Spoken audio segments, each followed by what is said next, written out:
তো মনে পড়ছে এখন যে ঘটনাটা হচ্ছে নেতাজি প্রথম থেকেই দেশকে ভালোবাসতেন, রাজ্যকে তো অবশ্যই ভালোবাসতেন।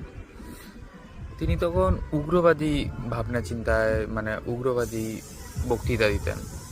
সেটা ইংরেজদের জন্য উগ্রবাদী, আমাদের জন্য অবশ্যই না।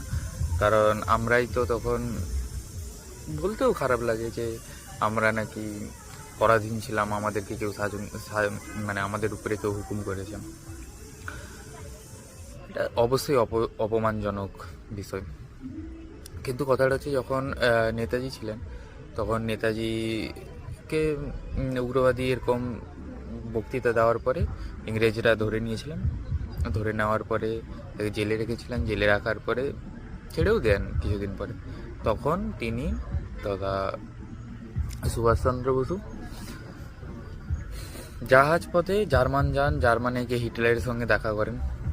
হিটলারের সঙ্গে দেখা করার সময় সেই সময় একটা ঘটনা ঘটে।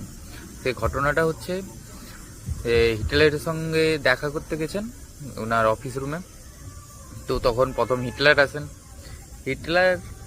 হিটলারকে দেখে, হ্যাঁ, হিটলারের নিজের মানে সৈন্যরা হয়তো স্যালুট করেছে যে সাবজি সাবজি, কিন্তু নেতাজি একদম ভাও দেওয়ানি। দ্বিতীয়বারও সেম ঘটনা। কিন্তু তৃতীয়বারের সময়